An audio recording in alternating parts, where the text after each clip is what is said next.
Welcome to my channel. जैसे कि English grammar में रिमूव टू होता है। रिमूव टू में केवल 5 रूल आपको याद रखना है। इस वीडियो में मैं 5 रूल केवल बताऊंगा, उससे आपका रिमूव टू हमेशा के लिए कभी नहीं भूलोगे आप। तो रूल नंबर 1 क्या है? तो टू के स्थान पर सो लिखेंगे या टू को सो में बदलेंगे। तो सेंटेंस में जो टू होगा उसकी जगह हम सो लिखेंगे।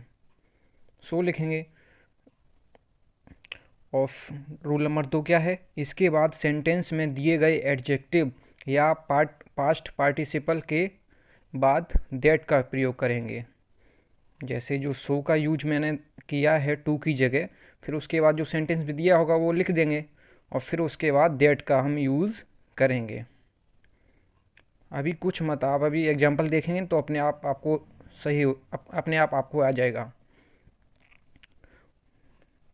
रूल नंबर 3 है, दैट के बाद सेंटेंस में दिए गए सब्जेक्ट के अनुसार प्रोनाउन लिखते हैं।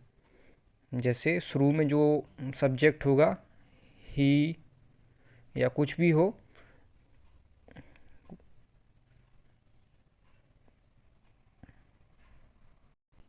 जो स्टार्टिंग में सब्जेक्ट होगा उसके अनुसार प्रोनाउन दैट के बाद लिखेंगे। प्रोनाउन क्या लिख सकते हैं?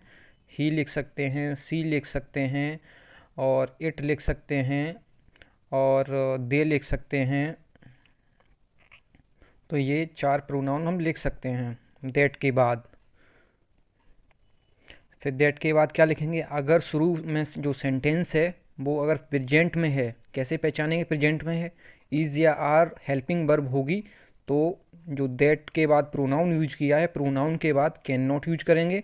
अगर सेंटेंस शुरू वाला पास्ट में है, जैसे बाज बर हेल्पिंग वर्ब लगी है, तो उसके में जो प्रोनाउन के बाद जो दूसरा वाला दैट के बाद यूज करेंगे उसमें कुड नॉट करेंगे।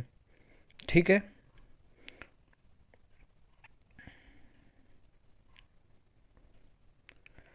अंत में इन्फिनेटिव मतलब टू प्लस जो बी वन के स्थान पे वर्ब की फर्स्ट फॉर्म का प्रयोग करेंगे। सिंपल है। अब जैसे एग्जांपल है, he is too busy to come here. तो इसका क्या होगा? ही का ही, इज का इज, टू की जगह क्या लिखेंगे? टू की जगह सो लिखेंगे। तो वही ही का ही लिखा है, इज का इज, टू को हमने सो में बदला है।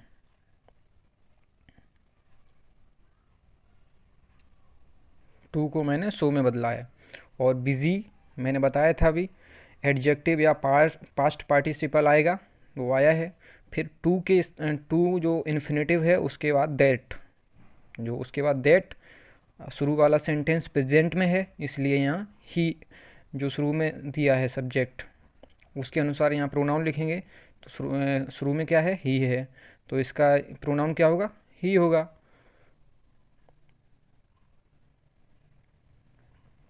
होगा। फिर उसके बाद शुरू में क्या है? प्रेजेंट है।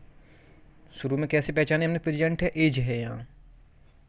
शुरू में कैसे पहचाने कि यहाँ पे एज है? यहाँ पे एज है इसलिए यहाँ पे कैन नॉट आएगा आगे। ये कैन नॉट आया है, इसलिए यहाँ कैन नॉट आया है।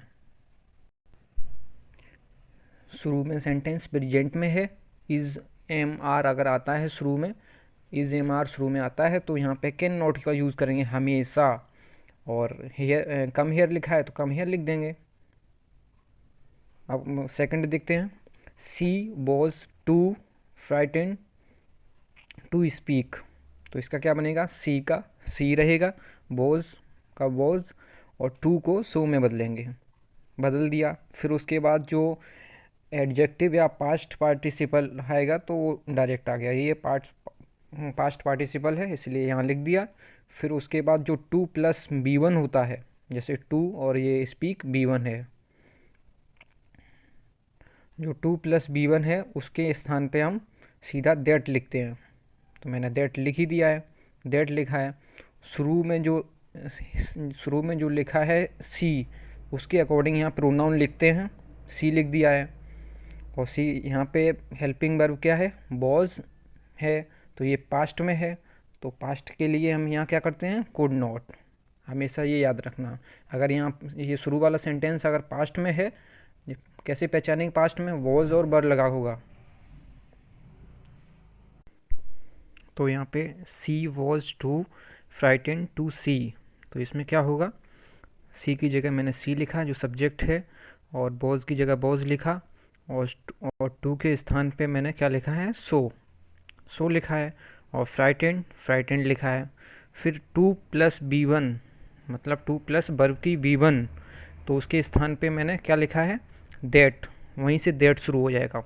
दैट के बाद जो शुरू में दिया है सब्जेक्ट सी, उसका मुझे प्रोनाउन लिखना है, तो सी का सी ही होता है, उसका चेंज नहीं होता है, तो मैंने सी का यहाँ सी लिखा है। और फिर जो शुरू वाला सेंटेंस पास्ट में है, पास्ट में कैसे है, बॉज बर लगा है, तो बॉज बर लगा है इसलिए यहाँ पे कुड नॉट का यूज़ होगा, कुड नॉट, और स्पीक का स्पीक, सिंपल।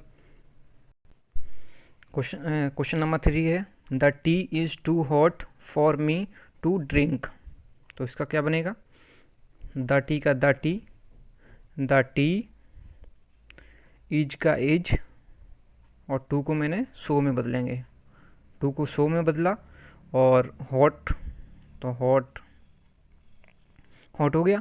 फिर फॉर, जो हॉट के बाद फॉर मी लिखा है, अगर सेंटेंस में फॉर मी आया है तो उसका सब्जेक्टिव केस आ जाएगा आई, अगर फॉर अस आया है तो आ जाएगा क्या, वी।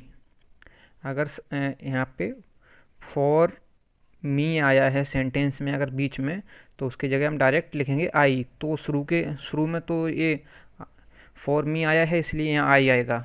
अगर यहीं पे अगर फॉर अस आ जाता है सेंटेंस के बीच में, फॉर अस, जैसे ये आया है फॉर मी, तो इसलिए यहाँ इसके जगह फॉर अगर अस आ जाता है तो इसकी जगह क्या लिखेंगे, B.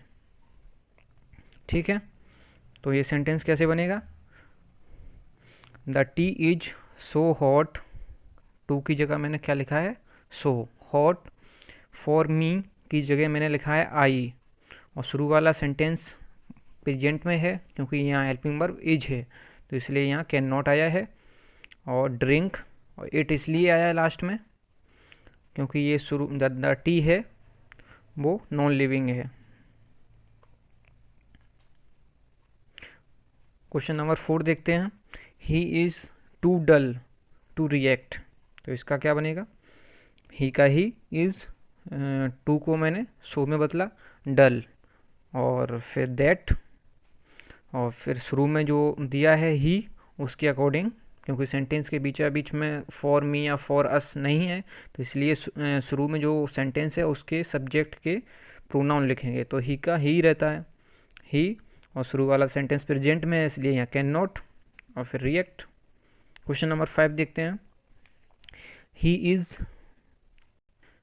Is too proud to beg, तो इसका क्या होगा, ही का ही इज़, टू को सो में बदलेंगे, सो प्राउड दैट, क्योंकि ये प्राउड दैट, फिर जो शुरू वाला ही है उसके प्रोनाउन लिखेंगे ही, और फिर जो शुरू में दिया है इज़, जो शुरू में दिया है इज़, तो उसके अकॉर्डिंग यहाँ लिखेंगे can not.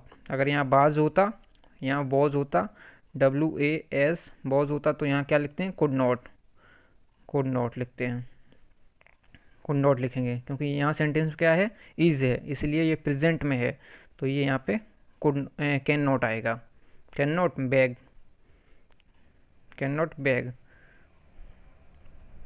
Thanks for watching video, जय हिंद।